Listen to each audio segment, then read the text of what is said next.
The sun had barely peeked over the horizon when Max Jennings arrived at the Galactic Survival Academy. His heart raced with a mixture of excitement and nerves. As a human, a so-called Deathworlder, he was a rarity at the academy. The campus sprawled across a plateau on Caldaris 4, a neutral planet chosen for its mild weather and relatively safe environment, safe at least by galactic standards, which often considered the terrains of Earth to be perilous death traps.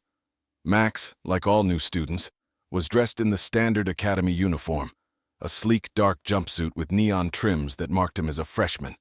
His kit bag slung over one shoulder contained everything the academy listed as essential, plus a few human necessities like a rugged multi-tool and high-energy protein bars.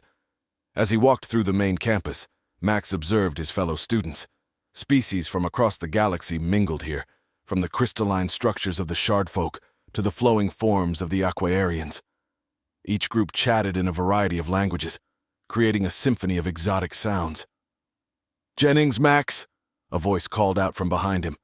Max turned to see a towering figure, an instructor by the look of the badges on his uniform. He was a Tark, a species known for their incredible height and skeletal bird-like frames. "I'm Instructor Talon. I'll be your survival guide for the duration of this semester." Max nodded, swallowing the lump in his throat. "Pleased to meet you, sir." Talon's eyes, large and unblinking, studied Max for a moment. "You're one of the few humans who opted for the advanced track. You understand what this entails?" "I believe so, sir. Humans might be new here, but I've prepared as much as I could." "Good." Talon nodded, his tone neutral. "This way, please." Max followed Talon across the campus to a large dome-shaped building marked as the Extreme Survival Classroom. Inside, the room was circular, with holographic displays and virtual reality stations spaced evenly around the perimeter. "Take a seat," Talon instructed, pointing to one of the stations. Max did as told, slipping into the seat and noticing several curious glances from other students. He tried to ignore the nervous flutter in his stomach. The station booted up, displaying a 3D map of various extreme environments, from scorching deserts to frozen wastelands. "In this class," Talon began addressing the room, "you will learn to survive in the harshest environments the galaxy has to offer. Today we start with a simulation of the fire swamps of Balazar 3. Groans and murmurs filled the room. Even among seasoned explorers, the fire swamps were notorious. "You will enter the simulation in pairs," Talon continued. "Objective: retrieve a sample of the Balazar fern, known to exist only at the heart of the swamp. Beware of the flame geysers and predator species. You have 3 hours. Begin." Max's console lit up, and a virtual environment enveloped him. He found himself standing at the edge of a swamp that glowed with an eerie red light. Heat blasted his face, and the air smelled of sulfur and ash. "Looks like we're partners," a voice chirped next to him. Max turned to see a small, furry creature with wide eyes and twitching whiskers, an Ithorian. "I'm Lix. Good at navigation, but not so much at running. You?" "Max. Good at running. Hopefully good enough at navigating too," he replied, extending a hand. Lix shook it, her paw enveloped in his much larger hand. "Let's get that fern and show them what we're made of." Together, they ventured into the simulation, dodging flame geysers that erupted without warning and avoiding the shadows that moved stealthily in the distance. Max relied on Lix's navigation skills, and she depended on his quick reflexes. Their partnership, formed out of necessity, quickly proved effective. As they neared the heart of the swamp, the challenges increased. A massive predator leaped from the underbrush, its jaws snapping. Max and Lix barely escaped, using a combination of a diversion and sheer sprinting. Finally, they reached a clearing where the rare Balazar fern glowed softly under a protective dome of natural energy. "Almost there," Max panted, darting forward to grab the fern. Just as his fingers brushed the fronds, an alarm blared, snapping them back to reality. "Simulation complete," Talon's voice announced. "Well done, Jennings and Lix. You have set a new record for this simulation." Back in the classroom, Max and Lix exchanged surprised and pleased glances. Maybe, just maybe, being a Deathworlder had its advantages in Extreme Survival Classroom 101. Max and Lix's unprecedented success in the fire swamp simulation circulated quickly among the students and faculty at the Galactic Survival Academy. By the time they returned to their dormitories, their names had become synonymous with raw, untapped potential. However, this recognition was not without its challenges. It drew not only admiration, but also envy and skepticism from certain quarters. The following morning, Max found a message blinking on his communicator. It was from Instructor Talon, summoning them to the simulation room earlier than usual. As they entered the dimly lit space, Talon stood beside a new holographic projection that depicted an icy landscape with jagged peaks and deep crevasses. "Today we're stepping up the game," Talon announced, his voice echoing slightly in the vast room. "The cryo peaks of Tormarth 6th. It's one of the most treacherous terrains we simulate here. The cold alone can incapacitate most species." Max glanced at Lix, noting a flicker of apprehension in her eyes. He felt it too. The simulation sounded brutal, even for him. "You'll need partners again," Talon continued, "and this time we're adding a twist. Teams will be randomized to mimic real-world scenarios where you cannot choose your allies." A murmur ran through the room as the holograms flickered, shuffling images of the students before finally pairing them. Max's name appeared beside that of a Vraxian named Zara. Vraxians were known for their mental agility, but were not particularly famed for their physical endurance, which could be a handicap in such a physically demanding environment. "Zara," Max approached her, extending his hand. "Looks like we're together on this." Zara's thin, silvery membrane of skin shimmered slightly as she nodded, her eyes narrowing as she analyzed the simulation's parameters. "I have strategies that might help us compensate for my physical limitations," she offered. As the simulation began, Max and Zara were transported to the base of a towering glacier. The wind howled around them, a piercing sound that seemed to cut through layers of clothing and flesh. Max felt the cold biting at him, a stark contrast to the heat of the fire swamps. "Stay close," Max advised, his voice barely audible over the wind. "If we keep to the lower paths, we might avoid the worst of the crevasses." Zara nodded, her body language tense as she followed Max's lead. They made slow progress, the icy surface treacherous underfoot. Suddenly, a blizzard swept down the mountain, reducing visibility to near zero. Zara pulled out a device, projecting a faint holographic map in front of them. "This way!" she yelled, pointing to a barely discernible path that appeared safer. Trusting her judgment, Max followed, and they navigated through the blizzard with Zara's guidance. The path was fraught with challenges. At one point, a sheer ice wall blocked their way. Max secured ropes, relying on his physical strength to ascend first, then pulling Zara up after him. The peak was in sight when another team, led by a pair of competitive Plorians, caught up with them. The Plorians, known for their speed and ruthlessness, were a formidable pair. However, they were struggling with navigation, their path having taken them across more dangerous terrain. Zara whispered to Max, her breath visible in the freezing air. "We could help them, use their strength in numbers to secure the summit." Max nodded, understanding the strategy. "We offer them guidance. They help us with the physical challenges ahead." Together, they approached the Plorians, proposing a temporary alliance. After a tense moment, the Plorians agreed, and the two teams merged efforts. This collaboration allowed them to reach the summit more efficiently, utilizing each member's strengths. As they planted their flag on the peak, a sense of camaraderie bloomed among them. The simulation ended, and back in the classroom, even Talon had to admit their improvisation and teamwork were impressive. "Excellent work," Talon said, looking over the results. "You've demonstrated the core of survival, adaptation and cooperation." Max and Zara exchanged a glance, their respect for each other's abilities solidified. They had not only survived the cryo peaks, but had also learned the invaluable lesson of leveraging diverse strengths in the face of adversity. The next simulation was scheduled to be on the aquatic planet Terra, renowned for its unpredictable ocean currents and massive, sentient sea creatures. The challenge involved navigating from one island to another, using any means available in the simulation parameters, while managing resources and maintaining a vigilant lookout for the colossal Terra sea serpents. Max, paired this time with a Kelomite named Vielle, approached the new scenario with a mixture of anticipation and unease.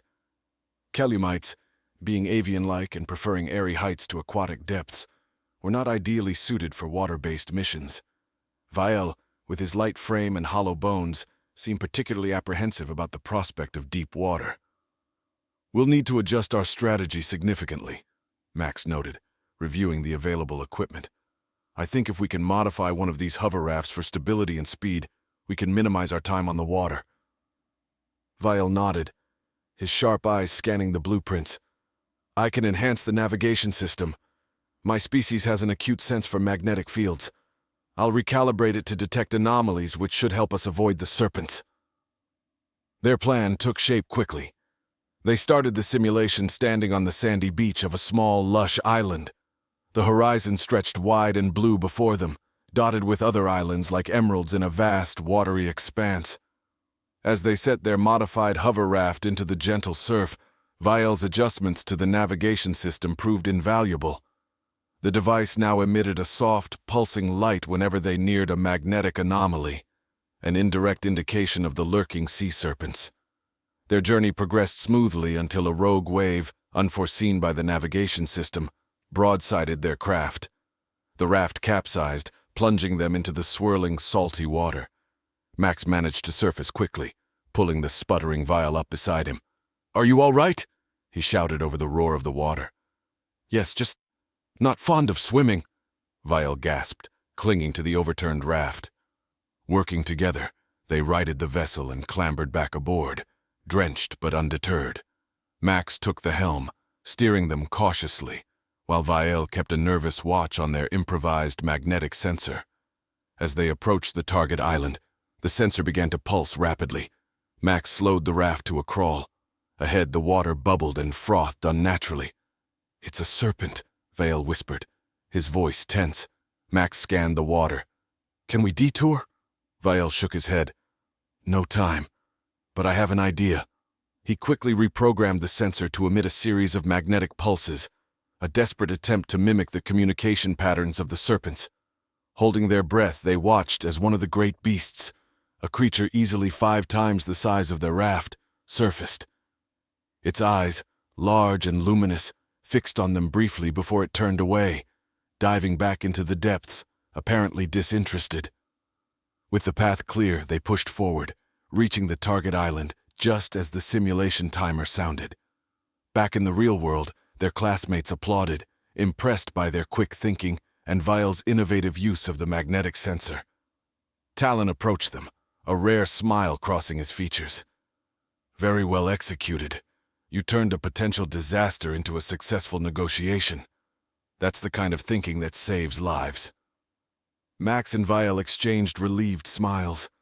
Their teamwork had not only carried them through the challenge, but had also demonstrated that even in the most dire situations, innovative thinking and mutual support could prevail. The Academy's curriculum intensified as the semester advanced, bringing with it simulations that were not only physically demanding but also intellectually challenging. The next simulation, set on the ancient, ruins-littered planet of Xanthi III, was designed to test the students' ability to decipher alien technologies and navigate through historically volatile territories. Paired with a Zeltronian named Aaliyah, known for her exceptional analytical skills and knowledge of ancient languages, Max felt more confident about facing the intellectual demands of this simulation. Aaliyah's species was revered for their mental acuity and had a natural affinity for puzzle solving, making her an ideal partner for the complexities they were about to encounter. As the simulation began, they found themselves at the base of a towering, vine-covered structure, which appeared to be a temple or a repository of some ancient civilization.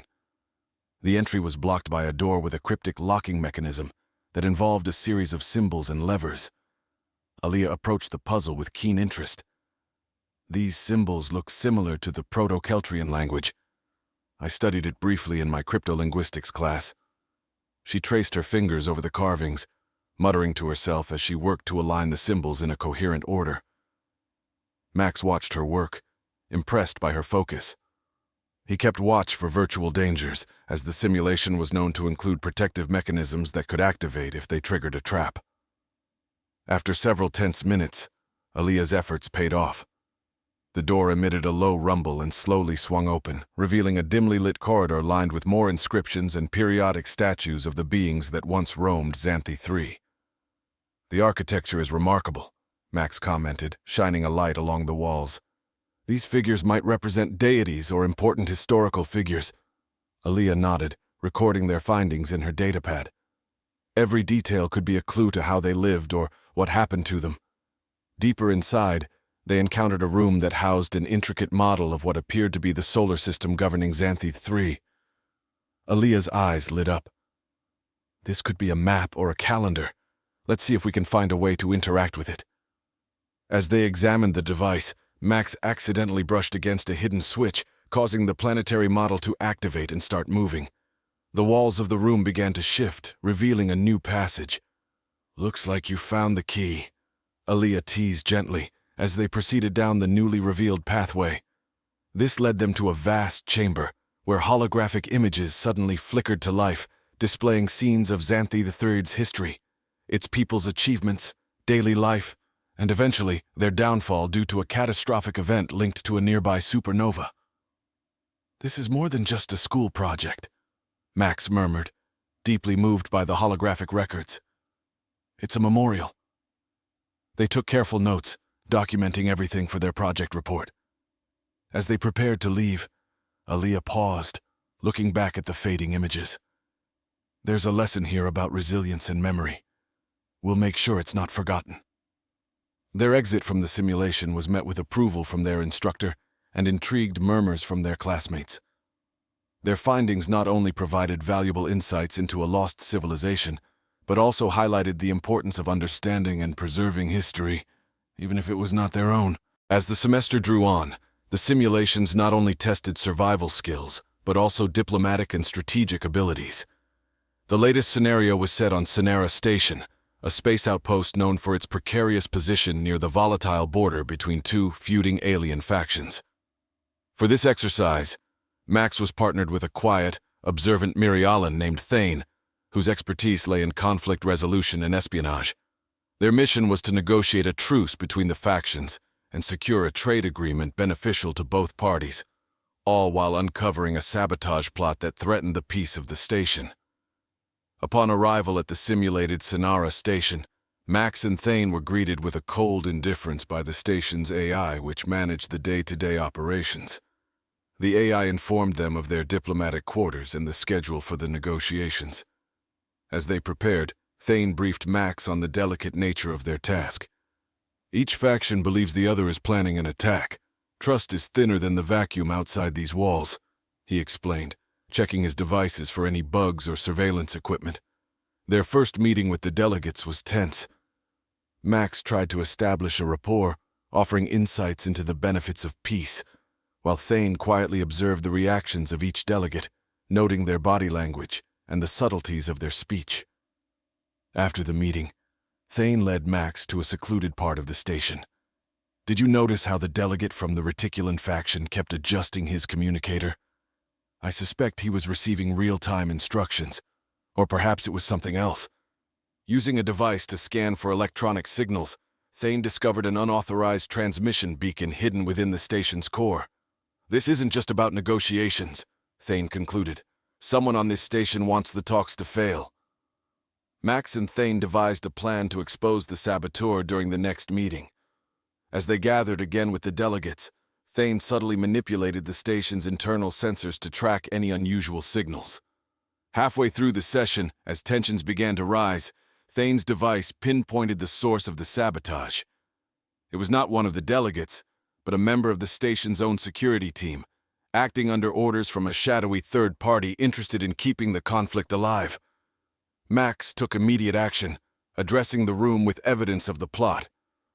"We have discovered an attempt to undermine these talks, not by the factions themselves, but by those who profit from the conflict."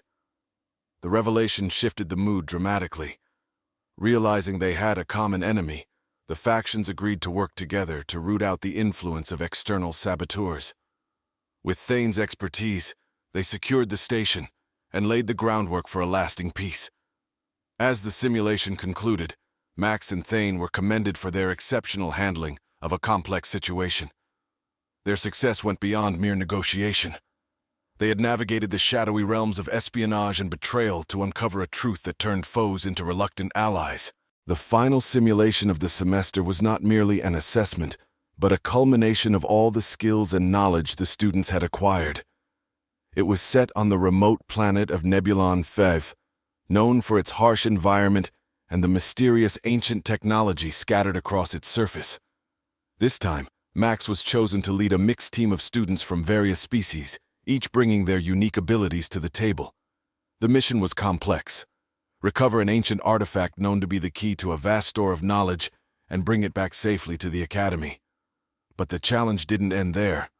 The team would also need to navigate the treacherous terrain of Nebulon 5, known for its unpredictable weather patterns and dangerous wildlife. As team leader, Max gathered his group for a pre-mission briefing. He looked at each of his teammates. From Lix's eager eyes to Zara's calm demeanor and Thane's inscrutable gaze. "We've each faced incredible challenges to get here," Max began. "Today, let's bring everything we've learned together. Our success depends not just on reaching the artifact, but on making it back as a team." The team landed on Nebulon 5 under the cover of darkness, their ship setting down on a rocky outcrop buffeted by strong winds. The ancient artifact was located several kilometers away, in what was believed to be a derelict research facility. Navigating the rough terrain, the team faced their first obstacle, a river swollen by recent rains, its waters rushing dangerously fast. Vale, with his understanding of fluid dynamics, devised a way to construct a temporary bridge using materials from the surrounding area. His solution not only allowed them to cross safely, but also exemplified the kind of innovative thinking Max had come to rely on. As they approached the facility, sensors detected movement, Nebulon predators drawn by the activity. Max and Thane coordinated a diversion, using a series of timed flares to draw the creatures away, allowing the team to enter the facility unharmed. Inside, the facility was a labyrinth of corridors and collapsed sections. Aaliyah and Lix took the lead, deciphering the ancient symbols that pointed them towards the central chamber. The deeper they went, the more they relied on each other's strengths, Zara's navigation skills, Thane's tactical acumen, and Max's decisive leadership. Finally, they reached the chamber where the artifact was said to be housed. It sat on a pedestal, glowing faintly under a beam of natural light that filtered through a crack in the ceiling. Max stepped forward, but as he did, the ground trembled, a seismic shift that threatened to bring the ceiling down upon them. "Everyone out now," Max ordered, but as the team retreated, he saw that the artifact's pedestal had triggered a locking mechanism, sealing the exit. Quick thinking was required. Max remembered a passage from their studies about the Nebulon's engineering redundancies. "Aaliyah, help me recalibrate the energy flow. We might be able to reverse the lock," Max called out. Working together under immense pressure, they managed to reroute the power, disengaging the lock just as the first stones began to fall from the ceiling. The team raced through the collapsing corridors, supporting each other as they dodged debris. As they emerged into the open air, the facility behind them gave way with a thunderous crash, but they were safe, artifact in hand. Back at the Academy, the artifact was revealed to be a data vault containing lost knowledge of the Nebulon civilization. The team's successful recovery and return not only secured their graduation with high honors, but also opened up new avenues of research for the Galactic Survival Academy.